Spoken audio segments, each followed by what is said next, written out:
Olá a todos. Pessoal, hoje nós vamos conversar sobre esse vídeo que está ao lado aí, muito interessante. E na verdade a gente não vai usar o vídeo aqui para a gente fazer fofoca e fazer essas coisas aí, não. Não. A gente vai aqui usar o vídeo para a gente entender alguns pontos bíblicos que são importantes e, obviamente, fazer alguma crítica, mas principalmente para entender uma coisa importante aqui, certo? Ok, então lembrando que a Bíblia ela não funciona apenas com base no coração, ela funciona principalmente com base na nossa mente, certo? Quando o Criador dos céus e da terra entregou as leis para Moisés, essas leis elas são aprendidas aonde? Aqui. Você exerce o poder disto aqui, do seu cérebro, que o Criador construiu para a gente conseguir entender as coisas, para seguir as leis do Criador e conseguir um mundo melhor, certo? Pois bem, então, primeira coisa que eu gostaria de criticar aqui é o seguinte: as pessoas vão ouvir esse vídeo comigo aqui e elas já vão de cara ouvir o coraçãozinho delas. Esquece o coraçãozinho, certo? Mente. A gente vai utilizar a mente. Então vamos ouvir juntos aqui e vamos ver se a gente tem alguma coisa a aprender nessa situação toda aqui, bastante constrangedora, né? Vamos por partes. Olha só. Não é o título que faz um homem ser escolhido do Senhor. Porque você pensa é um pastor, mas entenda, é um homem. E como homem, se ele não produz frutos, não significa nada. O pastor é um homem como qualquer outro, ele tem que produzir frutos. A única forma de eu casar novamente, depois do que eu vivi 2 vezes, era conhecendo mesmo. Porque ali, nossa, um pastor, um homem de Deus. Nós nos casamos em 3 meses para não pecar. Aí eu lembro que eu falava assim com ele, mas como assim? Seu pai tem 8 igrejas no Brasil, em Manaus, e na Venezuela, em Caracas, em todos os lugares. Por que você não assumiu o legado do seu pai? Eu perguntava pra ele. Aí, depois, quando eu fui lá pregar na igreja, me contaram que ele usava droga, que ele pegava as menininhas tudo da igreja, que ele não tinha... A igreja não ia aceitar ele lá, porque sabia, quando você nasce naquele lugar e faz as coisas de errado lá, por isso que ele foi pros Estados Unidos. Então, tipo assim, as coisas foram acontecendo, só que aí, como que eu vou dizer, olha, gente, o primeiro virou o rabinho de uma sinagoga, o outro me traiu e me abandonou. Aí agora você casou com um pastor, quais as chances de você ser errada? É a Renata que é errada. Nunca vai ser, porque olha, Karina, eu sou... O pecado do primeiro marido, pelo que eu tô entendendo, foi ter começado a seguir a lei do Criador e virado do rabino de uma sinagoga. Entendi. Tá. E o segundo, o segundo foi um pouquinho além, né? Mas tudo bem. Mas pelo que eu entendi foi isso, né? Do meu ponto de vista, tipo, o cara virar um rabino não tem nada demais, tá? Inclusive, a gente vê, desculpa comentar, mas assim, das religiões, as que têm as famílias mais bem estruturadas estão no judaísmo e no Islã, né? E assim, quando a gente vai ver no cristianismo, a única igreja que a gente ainda vê famílias estruturadas e que ainda tem alguma lógica, embora o passado é bastante complicado, é a igreja católica, certo? Se você for ver nos dias de hoje, a maioria das igrejas evangélicas está bem complicado, né? Agora, uma coisa que eu ouço muito das pessoas das igrejas evangélicas é que assim, elas estão com o Espírito Santo desceu nelas, elas falam umas coisas que eu fico em dúvida se elas estão falando isso para profanar o Espírito Santo. E isso seria um pecado muito grave, certo?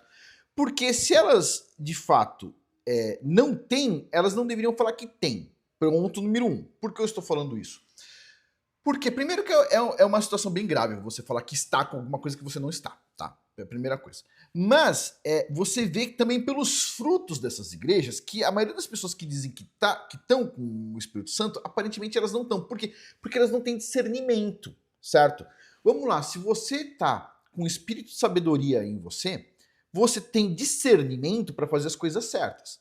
Se a pessoa diz que está numa igreja, por exemplo, tá? E ela vai lá e ela não conversa direito com a família do futuro marido, vai lá e se lança num casamento depois de 3 meses de conversa e pelo jeito não conhecia muito bem a família e as pessoas em volta do marido. Quer dizer, faltou o discernimento, faltou a sabedoria. Se faltou discernimento, faltou sabedoria, aparentemente ali não tinha o espírito da sabedoria, certo?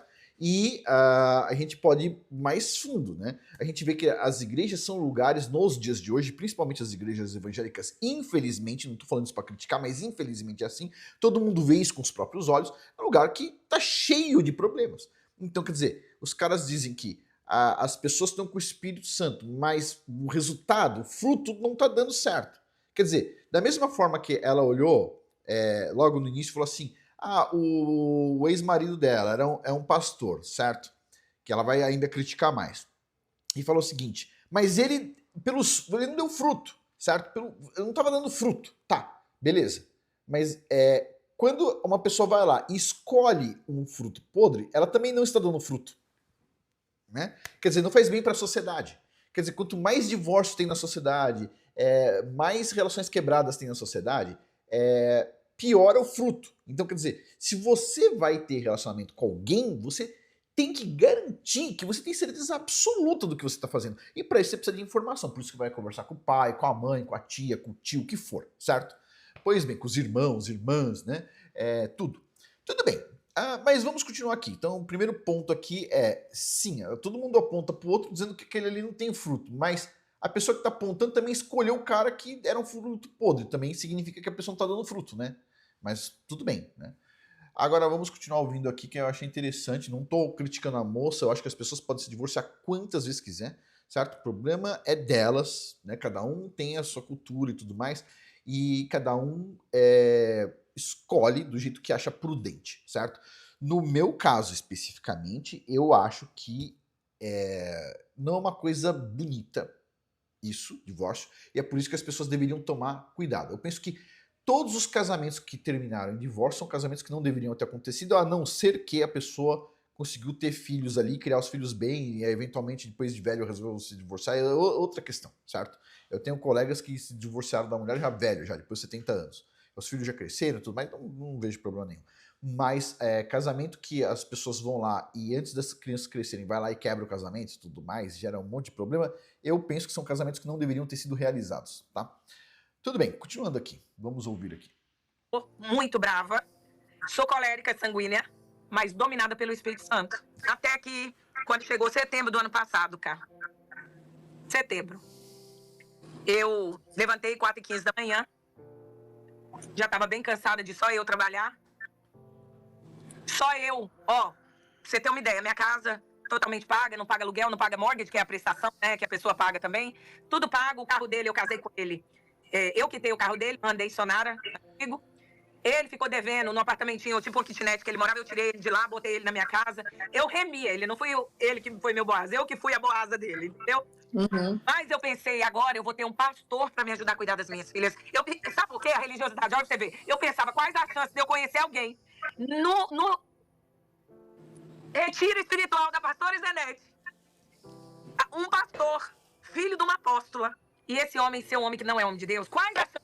Gente, e eu ficava pensando, se ele é pastor, ele nunca vai me trair também, porque minha vida... É interessante isso, né? Porque a apóstola só aparece em tempos modernos, né? A gente não vê nenhuma na Bíblia. Apóstola, especificamente, né? Interessante. Eu já ficaria com o pé atrás se aparecesse uma apóstola pra falar comigo, tipo assim. Profetiza e tá, lá vai, mas apóstola é novidade, mas tudo bem. Um relacionamento que, né, o outro tinha me traído, e eu perdoei. Olha só, e eu admito que eu perdoei. E ele não quis, porque ele estava apaixonado. Hoje ele já deve estar na 4ª mulher depois daquela, já teve filho com outra, já seguiu o caminho dele, que ele siga em paz. Agora deixa eu te contar, 4h15 da manhã.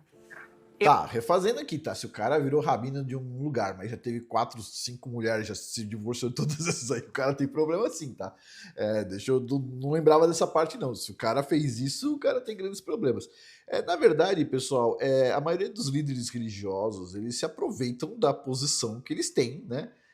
De uma forma bastante perversa, no meu ponto de vista, tá? Porque cá entre nós, eu fui professor da Universidade de São Paulo e sim, eu já vi professor que ficou com aluno e tudo mais, já vi esse tipo de coisa.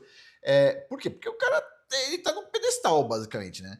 Então, quer dizer, para você não usar dessa autoridade para fazer cagada, você tem que ser uma pessoa muito comprometida, não. Vamos dizer assim, professor até que é diferente, né? Você é comprometido com o estudo, né? Então você fica lá na sua sala estudando, você tá cagando pro que tá acontecendo no mundo, né? Mas tem alguns que você dá uma beliscada fora aí, né, meu? Já vi. Vários, né? Nunca foi o meu caso. Mas eu acredito que nos professores de humanas, que eles estudam coisas que não são tão legais, que nem computação, essas coisas todas, eu acho que tem mais disso, né? Agora, pastor, né? Pastor é complicadíssimo. Isso, pessoal que eu conheço de gente, eu conheço também, eu conheço pessoas aí que seguem as leis bíblicas, ou dizem que seguem, tipo assim, já fizeram o ó do Borogodó com várias pessoas aí, tipo assim. É complicado, é complicado. Eu não acredito. Quando a pessoa quando numa conversa a pessoa introduz assim, eu sou crente, eu sou católico, ou eu sou não sei o quê, eu sou não sei o quê, e vai usar religião para mostrar que é uma pessoa boa pessoa, eu já ponho a pessoa nota zero. Tipo assim, eu não fico falando para os outros minha religiosidade quando eu vou conversar. Eu não fico. Falo para vocês aqui porque eu tenho espaço aqui pra gente conversar, eu falo. E vocês também podem falar porque a gente tá aqui numa discussão, mas vamos supor, eu vou fazer um negócio, a pessoa já vem, eu sou crente, acredito nisso, é aquilo, etc. Tal. Tipo assim, não perguntei, não tenho interesse em perguntar. O cara tá me falando isso, já fico com os dois pés atrás, certo? E o pessoal religioso, desculpa, tem muita hipocrisia no meio de religião, infelizmente, certo? As pessoas não fazem as coisas para agradar o Criador, elas fazem porque elas têm que preencher o ego delas, infelizmente, né? Então, complicado.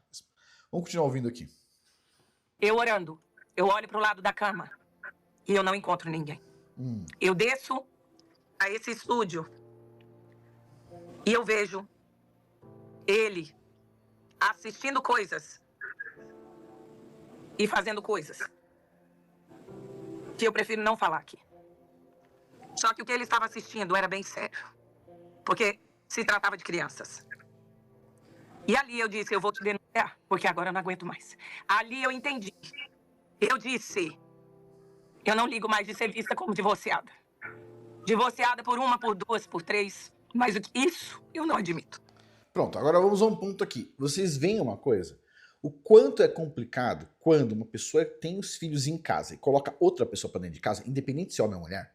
Tipo, isso é muito perigoso, pessoal. É muito perigoso, tá? Primeira coisa, vamos supor, a primeira suposição, ainda não estou falando de Bíblia, tá?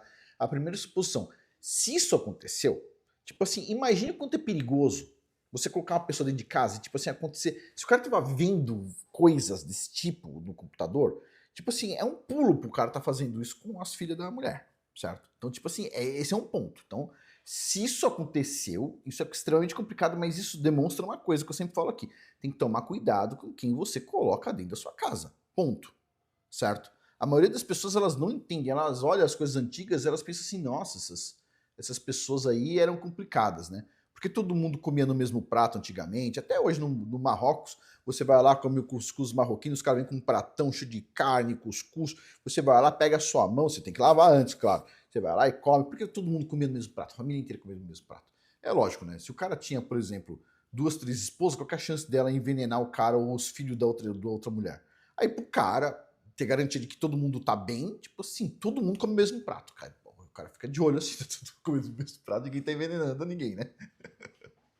Mas tinha motivos para as coisas acontecerem. Mas o que eu quero dizer é, tem que tomar cuidado. Quando você coloca uma pessoa em casa, tem que tomar muito cuidado, obviamente, certo? Principalmente se você tem filhos, obviamente. Agora, tirando as emoções de lado aqui, a moça tá falando aí sobre a questão do cara ter visto essas coisas horrorosas aí com criança e tudo mais. Olha, pessoal, eu acredito piamente na Bíblia. A Bíblia diz claramente, com todas as letras, que nós não podemos confiar em um testemunho só. Para você julgar alguém, você precisa de, no mínimo, 2 testemunhos, certo? Então, assim, eu já vi pessoas cometendo julgamentos extremamente equivocados, errados, certo? E, inclusive, repugnantes, com base em um testemunho de uma pessoa, certo? Ou quando, às vezes, você tinha... eu já vi assim, tem 2 lados. Um fala uma coisa, outro fala outra, certo? E a pessoa vai lá e diz assim, eu confio neste lado porque eu conheço essa pessoa e gosto mais dessa pessoa. E, em geral, a pessoa erra. Então, assim, uma coisa para deixar claro para todo mundo aqui. As pessoas vão lá, a moça está fazendo aí essa denúncia pública. Eu acho que as pessoas devem saber quem que é o marido dela, eventualmente. Eu não conheço, não tenho interesse em saber também. Eu desconfio de todos os pastores também, então, tipo assim, para mim é razoável. Quer dizer, é totalmente razoável ao tipo de denúncia que ela tá fazendo. Eu acho que isso deve ser uma coisa que acontece mesmo, né? Mas eu penso, sinceramente, que esse tipo de denúncia não deveria ser feito ao público aberto, deveria ser feito na delegacia de polícia, e a delegacia de polícia deveria pegar, confiscar o celular do cara, confiscar o computador do cara e ver o que tem lá dentro, porque a perícia tem como ver, para depois sim as pessoas poderem falar isso publicamente. Porque você fazer uma denúncia desse jeito, o cara pode ser uma hora espancado, morto, etc, tal, e na verdade não é bem assim, não pode ser não bem a história que a moça está contando, não tem como saber, não estou falando que é ou que não é. Eu só estou dizendo que do ponto de vista bíblico, nós não devemos fazer julgamentos especificamente de uma pessoa, a gente pode fazer da situação como um todo, mas não de uma pessoa, com base em uma testemunha. Nós precisamos ter no mínimo 2 testemunhas, certo? Se tiver 3 testemunhas, melhor ainda. Ainda assim, existe a condição de ter uma perversão disso, né? Então, quer dizer, José foi preso, José do Egito foi preso, ficou muito tempo na prisão, por causa da denúncia de uma mulher que, na verdade, estava insatisfeita com ele, queria que ele, né, fizesse determinadas coisas. Então, a gente vê isso no Antigo Testamento, a gente vê isso nas leis que Moisés entregou do Criador para a gente, né, sobre mais do que uma testemunha. Então, quando a gente fala assim, é bom evitar julgar, não estou falando de julgar a situação. A situação a gente pode julgar, não tem problema nenhum. Quer dizer, julgar o ponto de dizer o seguinte, a maioria das pessoas da igreja dizem que estão com o Espírito Santo, mas tipo assim, pega o dedinho podre e fala assim, vou casar com aquele. Tipo assim, já vi uma mulher aí, outro dia no YouTube, que estava com o Espírito Santo e foi escolher o marido dela na cadeia, escolher um assassino.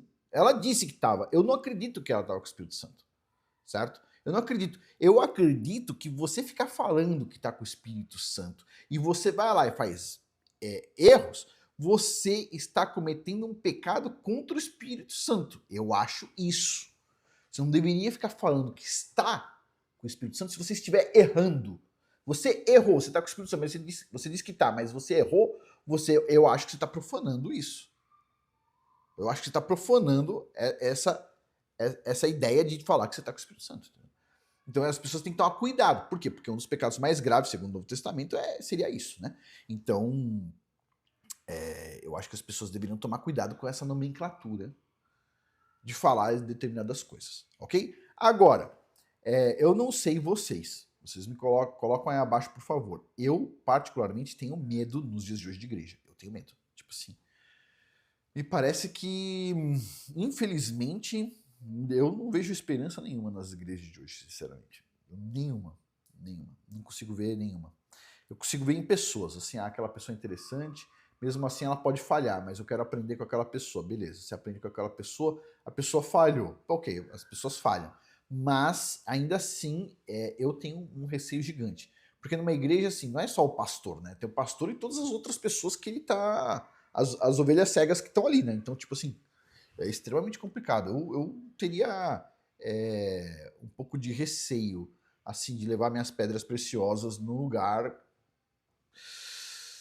que nos dias de hoje está bastante complicado. Eu penso que as pessoas têm que voltar a montar células, quer dizer, ensinar em casa a Bíblia, começar a juntar sua família e fazer coisas que dão mais certo. Mesmo assim, se eu estiver falando assim de família muito distante, assim, eu acho que pode dar problema, certo?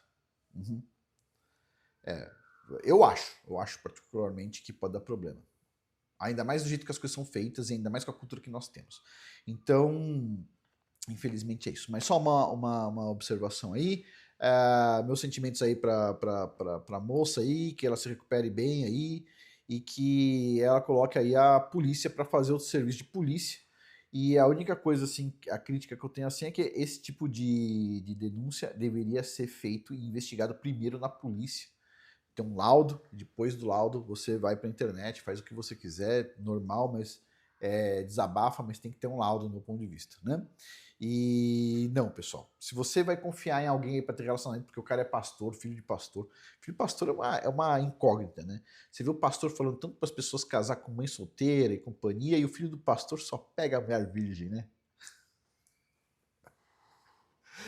Esquisito. Mas tudo bem. Vamos finalizar por aqui, só uma observação. Por hoje é isso. Muito obrigado a todos aí pela atenção.